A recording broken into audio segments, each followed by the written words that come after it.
Welcome to the Menopause Stories podcast. I'm your host, Dr. Tamara Beckford, founder and medical director of Truly Balanced Wellness Care. This is the space where we stop the guesswork and start the optimization. We're pulling back the curtain on that midlife hijack and giving high-achieving women the clinical roadmaps and unfiltered stories they need to reclaim their edge.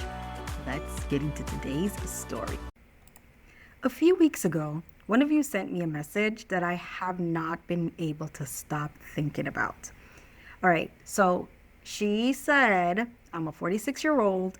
I have a great marriage, a job that I built from nothing, and kids who are thriving. And I cried in my car in Target parking lot for approximately 20 minutes because I could not find my keys. Now, I don't know who this person is, because I'm not a crier. This is not me. I do not recognize myself anymore. Okay, ladies, if you just felt something tighten in your chest while I was reading that, this episode is for you. Because here's what nobody told her and nobody told most of you. What she's describing is not a personality collapse. It's not a midlife crisis. It's not her just being dramatic. Like she told me, this is not her. What she's worried about is that she's not feeling like herself. But what I'm here to tell you, that it was most likely her hormones. So why is this topic so important and why does it matter right now? If you're in your late 30s, 40s, or early 50s, and you've noticed that your baseline mood has changed, that you're more reactive, more weepy. Some of you might even feel numb. It is what it is, right? Some of you are feeling more anxious for no obvious reason. You can't make decisions that you used to be able to do it like a snap moment, and you're feeling just anxious, like, why can't I make decisions? I want you to know two things before we go any further. First, you're not losing your mind. And second, you are not alone. And I'm going to walk you through exactly why this is happening in your body. So many of the women, we are in a community, and so many of us have been feeling this way. And some of you have and I have the pleasure of taking care of some of you. You've come to me after months, and sometimes some of you have been dealing with it for years. I know you've tried to go get this and that figured out. You've been told some of your labs are normal or that you should try some more self-care. And you know what? Let me tell you something. There's nothing wrong with self-care, because I know that definitely, if you guys know me, if you've been watching me on social media for these last few years, you know that I'm all about making sure that you take care of yourself, right? But here's one thing you should know. Self-care does not fix a serotonin system that's being destabilized by an erratic estrogen. You heard that. You can't bubble bath your way out of a hormonal shift. It's just for real. You need to understand the mechanism, and then you can come up with the real plan. All right? So let's talk about it. The hormone and mood connection. Let me explain this. All right. Here's a plain language version of what's happening inside your brain during this perimenopause and menopausal period. We talked about our girl estrogen. We can call her E-Money if we want. So estrogen, we know, and I've been stating, she's not just a reproductive hormone, right? I know she's a male and female, but this podcast is for us women who are going through the perimenopause and menopause. So for us, it's a her, right? Estrogen is not just a reproductive hormone. It is deeply involved in how our brain makes use of serotonin and dopamine. And those two chemicals, I know you've been hearing about it, but let me tell you, those two chemicals are most responsible for us feeling calm, motivated, and emotionally stable. Now, estrogen also protects parts of our brain that's involved with mood regulation. Now, progesterone, that's another partner. It plays its own role Now, when our progesterone breaks down in your body, it creates a compound, and the name of this compound is allopregnanolone, but it is what it is, right? But what we should know is that it acts like a natural tranquilizer in calming our brain receptors, right? So this is the GABA. You hear about the GABA receptors. So it puts like a brake on your brain, So when that hormone is there, it kind of gently presses the brake and helps us to feel settled. Now, here's the problem. During perimenopause, estrogen does not decline in like a nice, smooth, predictable line. As I said, it's not like you're going down the slide at, the playground. It's very like up and down, swinging up and down, round and round and round. So when you have spikes and they're higher than your usual cycle, then it crashes lower. Sometimes within a week, you're having all of this erratic feeling. And, things are going up and down. Today you feel great. Tomorrow you're like, get out of my face. All of this is going on. The progesterone, meanwhile, although estrogen, she's up and down, round and round, its progesterone is declining a little bit more steadily as your ovulation becomes less and less consistent. So what does that mean? Your brain's serotonin support is getting yanked around, and your natural chemical calming brake pedal is losing pressure at the same time. So estrogen, she's like, I'm up and I'm down. And progesterone is like, well, I'm slowly going down. So during the time when estrogen, she's like, listen, I'm way down. And progesterone is like, I'm on my way down too. Our brain is like, listen. And our mood is like, listen, I'm done with you, right? So this combination, the estrogen roller coaster plus the fading GABA cushion, which is our progesterone, is why so many of us describe this stage is like feeling like your nervous system has no floor. It's just like, listen, I'm just going down and things are just going erratic. So why does this get missed, and why is it misnamed and misdiagnosed? All right, before we get into the facts, let's talk about it. So I need to name something that happens constantly, and I see it with us women and some of them in my practice. A woman will come and describe this new anxiety or flat, or just like, I can't find any joy in things, or like, your mood is just like, blah, right? And somewhere along the line, she's already been handed out maybe like 2 or 3 explanations. One of them could be like, you know what? How's your job? Is it very stressful? And hey, I'm not pulling myself out as this superstar who has not or have never ever done this, because I know I ask this question a lot too. Could it be stress? That's one thing, right? And then some people start getting, during this time, there's some women, because during the 40s, we said, in between time is either like some of you guys have kids that are going into kindergarten and first grade, and then some people have kids who are leaving off for college. And we're all around the same age range. So for those who might be in this phase where their kids are leaving, they're like, maybe is it an adjustment period that, your kids are leaving off for college and empty nest is happening?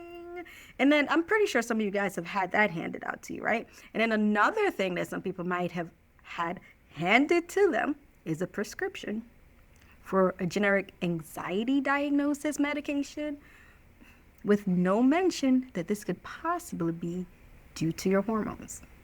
So here's the problem with all 3 of those explanations, is that they might be part of a picture, but no one can tell that that's the only thing that's going on, right? None of them addresses the actual mechanism that's driving why you are feeling this way. Okay. Generalized anxiety disorder and major depressive disorders are real diagnoses with real treatment protocols. And sometimes that might be exactly what's happening. So don't get me wrong, okay? But when new mood symptoms shows up for the first time in your 40s, along with irregular cycles, night sweats, a new sleep disruption, hormones need to be part of that workup from day one. not an afterthought. We need to be thinking about that along with all the other possibilities that we just talked about, right? And part of this is why it often gets missed during that time period. Perimenopause, it can start in your mid to late 30s. It can last up to a decade before you even get your final period. I know that there are some patients of mine who they're like, okay, it's been a couple months and looks like I'm about to hit that menopause, waiting for that 1 year without a period. You remember, menopause is literally that day. It's the anniversary of the last day you had your period. And then a few months later, boom, in month 5, period comes back. Because it's just irregular, right? So what that means that person is still in perimenopause. That also means that you can still have this deep hormonal transition that's happening years and years and years and years before you even enter literal menopause, but sometimes your provider is not asking about that included into the mood. Are your periods still regular? Are they irregular? Are you tracking it? If you're like, I don't even need to track it because I'm not even worried about being pregnant, which is something that happens a lot, right? You're like, ooh, that time has passed, especially if you've had interventions such as, oh yeah, I've had my tubes tied, or I've had this, or this and that's been gone. You're not tracking because you're like, I ain't worried about that. But that's one of those ways for us to gather information to support you, to help to connect those dots. Like, okay, periods are getting irregular, or they're getting lighter, or they're getting heavier, and the mood is changing, and you've never had any issues before? No, but now you're having issues? Okay, well, let's think about it. Let's put these hormonal transitions as a part of the play as to what's going on. So a lot of ladies, by the time somebody finally says the word perimenopause out loud, she's been carrying this unexplained anxiety, low mood for a long time. And the biggest thing is that she's wondering what's wrong with who? Her. She's like, what's wrong with me? I'm going crazy. This is crazy. But here it is. Listen, there are 7 things I need you to know. Okay, and that's what we're going to talk about today, about anxiety and depression during this transition. Okay, so let's go for it. Number 1, it's not in your head. It's the hormones, and the numbers are there to prove it. Research show that depression during the menopause transition affects roughly 23% of women, which is more than double the rate that's seen before this transition begins. So anxiety symptoms are even more common, showing up anywhere between 23 to 51% of our women during this perimenopausal period. And I know some of you have felt this. I know because I speak to you guys.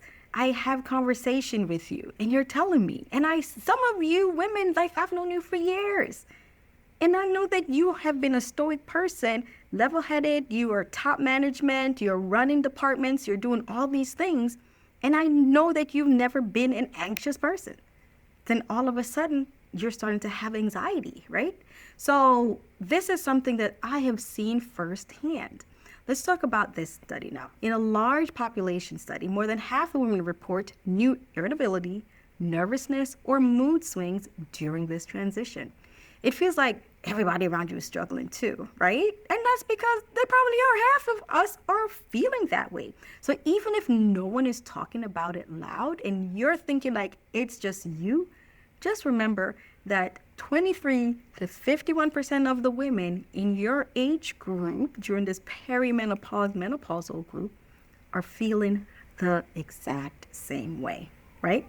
Number 2, early perimenopause, not menopause itself, but early perimenopause is often the hardest window.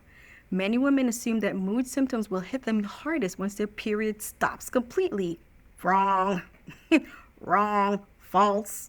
In reality, research shows that women through that transition has found that early perimenopause is where the cycle first starts to become irregular, and it carries a higher prevalence of depressive symptoms than those who have been there in the years before. So the earlier your perimenopause is, the more likely you're starting to have depressive symptoms.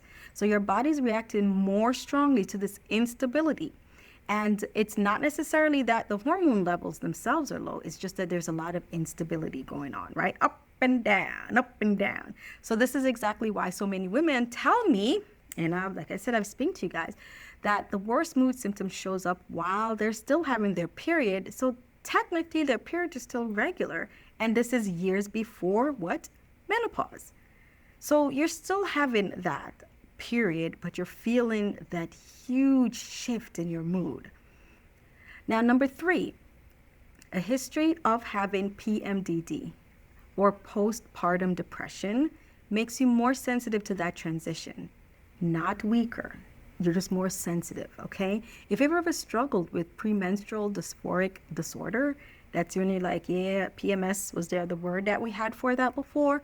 Or postpartum depression, your brain already shows that you're more responsive to hormonal fluctuation.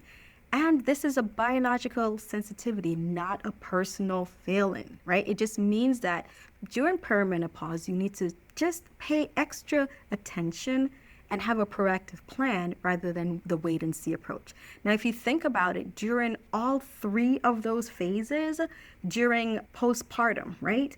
You're pregnant, estrogen levels are super high. Then you deliver the baby, and what's happening? It crashes, right? It goes from the thousands all the way down. And then you start having these symptoms. Same thing during PMS, right? We go up, ovulate, boom. Then you're starting to have, right before ovulation, you have that crash. And then the same thing during our period where we're having a perimenopause, up and down, estrogen's going up, estrogen's going down. All 3, if you notice and you're following the cyclical portion of estrogen, you can see that it's having that sensitive reaction to your brain. So it's not you, right?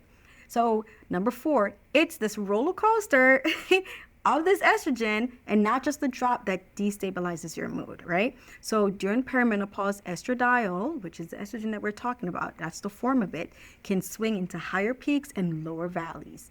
And that happens more, and it also happens very dramatically. And when it does that during your regular cycle of the brain starts to, that withdrawals, you can start to see it starts having this erratic, the way that it's responding to it. So the higher amplitude fluctuates to the changes in the emotional regulation in that portion of your brain, and that's why you're feeling that way. So like we said before, that's why this part of perimenopause can feel so emotionally disturbing, that actual more disturbing than menopause, because at that time you're going up and down. Menopause is like, listen, I'm on my way out. I'm just not there. But during perimenopause, the estradiol is up and down, and it's causing that tumultuous feeling. Okay, so number 5, estrogen acts like a bodyguard to the neurotransmitters that keep you feeling steady. We talked about this earlier. So estrogen supports the production and the signaling of serotonin and dopamine, and those chemicals are tied to the calm and real talk, ladies. You've been Googling your symptoms, bringing your labs to your appointments, and still leaving with everything looks fine. It is not fine, and you know it. That is why I created the Hormone Manifesto, a 60-minute course that teaches you exactly what your hormone lab means, what optimal looks like for your body, and the exact questions to ask your provider at your next appointment. 6 modules, a clinical reference guide that you get to keep forever.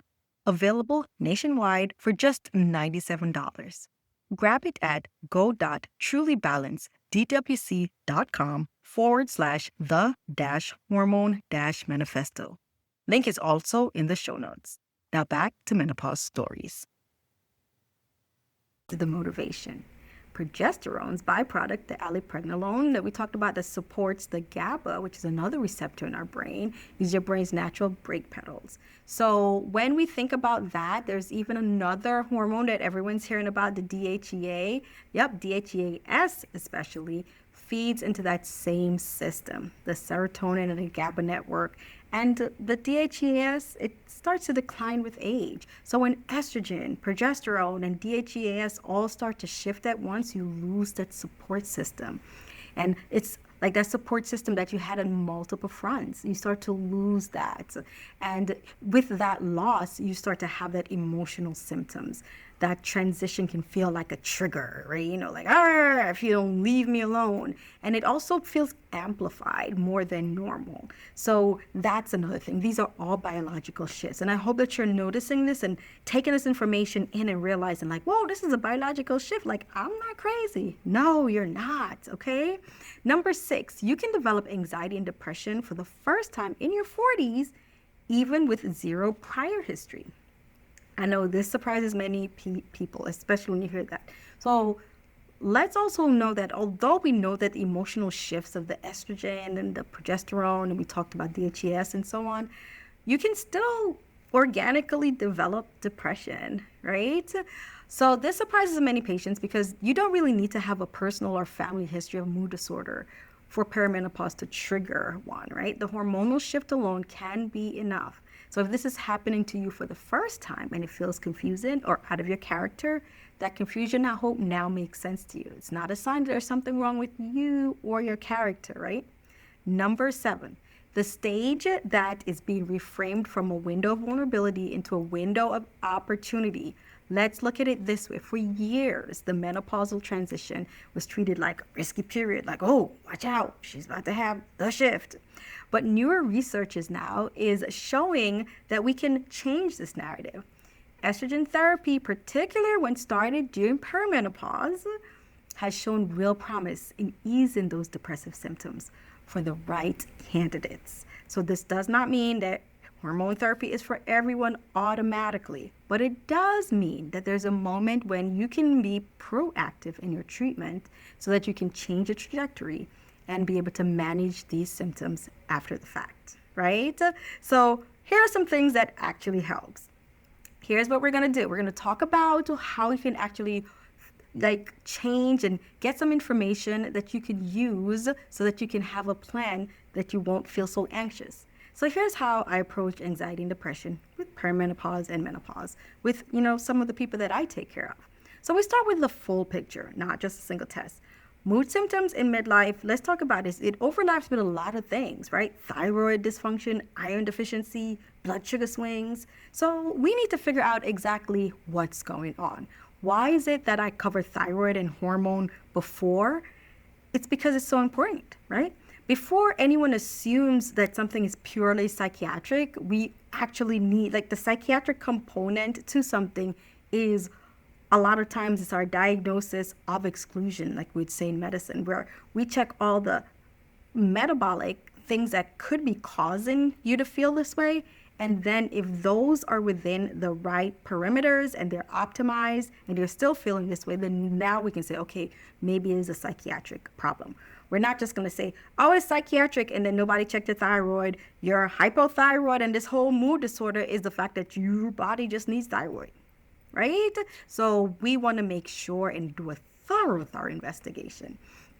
So this means real blood work, a real cycle history, a conversation about your symptoms. When did it start? Not just the 5-minute checklist. Here's a prescription. No. We dig deep. So consider hormone therapy. It's legitimate. And we use this as evidence-based, and we use it as an option. So for many women, especially if you're in perimenopause, a low dose of the transdermal estradiol paired with the micronized progesterone, if you have a uterus especially, can have meaningful use to help with anxiety and depressive symptoms. Alongside, it also helps with hot flashes and sleep disturbances. So this is often used off-label for mood specifically, which simply means that it's well-reasoned individual clinical decision between you and your doctor to say that although I know that it might not be completely supported, the research is showing that we're having some response to this, and that I agree that I would like to use this because it's helping many of the women feel that way, right? So that's between you and your provider. You guys sit and you talk about the risks and you talk about the benefits and you say that yes, I'm comfortable with this. And let's go ahead because I'm feeling like crap and I'm ready to feel better now. And we've seen thousands and thousands of women have been able to use this medication regimen and it has helped them, right? So let's talk about that. You're not just going to throw out therapy now or just medication for mood. We're going to talk about everything together. So what I want us to really understand is that hormone therapy alone is not a replacement for antidepressants or therapy for those who for those with whom it is indicated, right? Sometimes the most effective plan is to use both together. So now I know I've spoken to some of you and you're like, oh, I'm feeling horrible. I'm going to do therapy, or I've been started on this antidepressant, or I'm just going to do therapy. And that's totally fine. What I want you to know is that if you choose to do that and you're still not feeling that you're getting that optimal response, don't feel like all is lost. You can choose both. And sometimes both will get you the best response, right? So it's not an either or decision. It's about finding that combination that gets you feeling like yourself again. And that combination, it looks different for every woman. I'm telling you, you're all individual.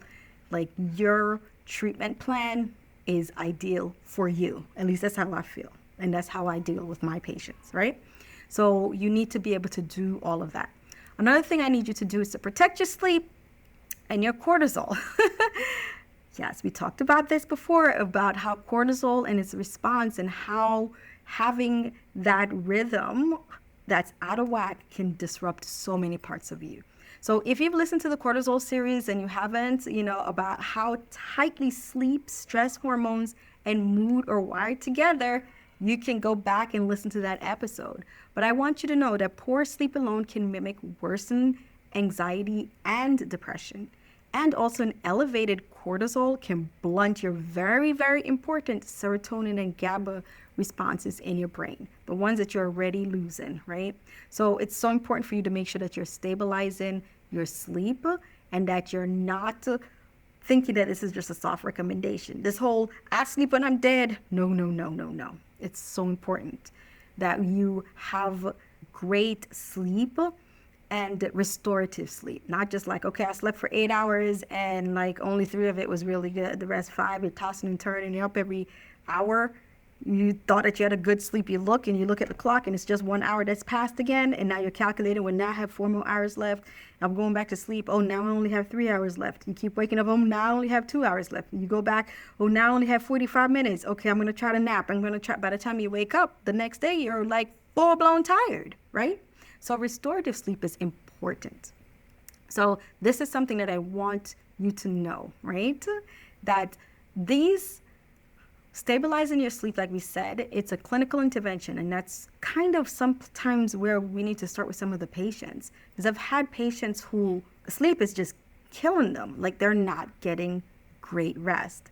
So when we can stabilize that portion of our nervous system, the cortisol, getting it all under control, in addition to getting some great sleep, that can help with our mood, and that can help us with the anxiety and depression. Alrighty, so some of the things that we all can do to stabilize that: moving your body supports your nervous system, resistant training, adequate protein intake. We talked about that in that early action plan episode. Do more of the things that protect your bones, strength training, being genuine about the mood regulation, about stress, so all of that is just such an important part of this whole process. Being resilient is one thing, but remember that during this portion, you have to be not just resilient, but resourceful in how you are taking care of your body. Think about, what are ways for me to reduce this constant stress that we have here in modern times, right? So reducing the cortisol, that will help with our response to insulin, to inflammation, which will also influence how we respond with our mood. So here's another thing. Make sure you build a care team that takes you seriously. I've spoken to so many of you ladies, and you've gone to your doctor, some have gone to your family doctor, your general doctor, and they don't have the time that's wrapped in this 15-minute session to really do these deep dive, nor to do the continuous maintenance. So if that is you, I urge you to seek a provider that does have the time, because it makes such a difference in how you will respond to your treatment, how quickly you'll respond, and getting you back to feeling yourself. So if you're just told that this is just stress because, I can't tackle this onto the other metabolic things that's going on, like you came for your visit and you're like, hey doc, I feel like this might be happening too, but they're like, hey, you gotta make another appointment for this, or I can't tack this onto the 7 minutes that they have set for you. It's just the way that that portion of the system is set up, right? There are doctors out there, myself included, who've set up our practice to be able to take excellent care of you, to take the time to support you, to take the time to listen and to dive deeper into what's going on, more than just you felt that way last week. No. When did you start to truly feel that way? We have our practice set up to support you in that way. So make sure that you seek someone out so that you can get that great response and getting you feel better faster, right? So make sure that you get somebody that you feel comfortable with. I mean, if there's anything, I just want to make sure, find someone with whom you feel comfortable, right? So let's do a quick recap. All right, number one, not a character flaw, it's a chemistry shift. So your mood and your anxiety and depression, it's a biological chemistry shift. It's not you starting to become this crazy person, all right? Remember also, early perimenopause is often the hardest window, and it's not just the menopause, it's the perimenopause with the up and down shift. Also keep in mind a history of PMDD or postpartum depression. So the PMDD was the way we used to say PMS, or having postpartum depression means that you're extra sensitive. And it's not that you're weak, that your brain is just extra sensitive to that sharp decline that can happen when the estrogen drops, right? The roller coaster of hormone that swings can destabilize, but it will eventually decline, right? So it goes up and down, but eventually you're going to go down and start to lose more and more of that estradiol on a consistent basis. Also keep in mind, estrogen and progesterone both support the system, and that system that keeps your mood steady, right?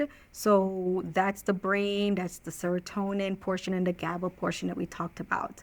Also, first-time anxiety and depression can happen in your 40s, and it does not require you to have had a prior history. Also, this stage of your life, I don't want you to look at it as woe is me. Look at it as an opportunity, not just a window of vulnerability. You have the right plan, and when you have the right people in your corner, you can get through this and feel better in no time. Start feeling like yourself again, right? So I know some of you are some high achievers. You're like, okay, let me take some notes. Alrighty. So this right here, this high achieving section is speaking to the woman who's listening to this in her car between meetings, or you might just be squeezing in a quick walk before your next call.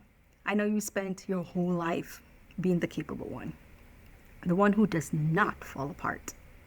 You're the one who everybody calls when something goes wrong. You're not the one who calls someone else. I'm going to tell you this, that identity can actually work against you during this portion of your life. High achieving women are most often the last to get hormone mood diagnosis because you're so good at performing. Yes, you just buckle it up. And that panic attack happened, and you just sit and you just grind through it. You'll cry in the bathroom, and then you walk back to that meeting looking completely composed. Your competence is not an evidence that something is wrong. It's often the exact reason that nothing gets caught, right? So I want you to think about this. Ladies who are listening, if any part of you has been quietly wondering, how much longer can I keep holding together before this is worth a real conversation. Don't sit and just try holding it all together while you're truly falling apart. Have the conversation with someone, a provider, someone who can take the time to truly listen, right? There's one thing that I want you to leave with, is that what you're feeling, it does have a name. It has a mechanism. And most importantly, it has a path forward. You're not too sensitive. You're not falling apart. Your brain chemistry is just responding to a real, measurable hormonal shift. And there is real, measurable help available. Think back to the woman I opened this episode with. The one who's crying in that Target parking lot because she lost her set of keys. She wasn't broken. She was just undiagnosed. And once we get her the full picture, we get her labs, we look at her cycle history, we plan and talk about how we can support her, including hormones if she needs it, and lifestyle shifts. I'm telling you, the fog starts lifting. And a lot of time, it's within weeks, not years. So that same path is available for you. You do not have to keep grinning and bearing it or holding it together while your chemistry is just falling apart. If this episode described you, I'd love to talk to you directly. You can book a complimentary consultation at www.trulybalancedwc.com. Ladies, let's build a plan that can actually work for you specifically. Alrighty, well, that's it for today's episode. I'll talk to you guys next time. You've been listening to the Menopause Stories podcast. If today's conversation hit home, don't let your story stay stuck in that midlife hijack. Head over to the show notes to book your strategy session and to join the movement of women redefining their power. I'm Dr. Tamara Beckford. Stay optimized, stay bold, and I'll catch you on the next episode.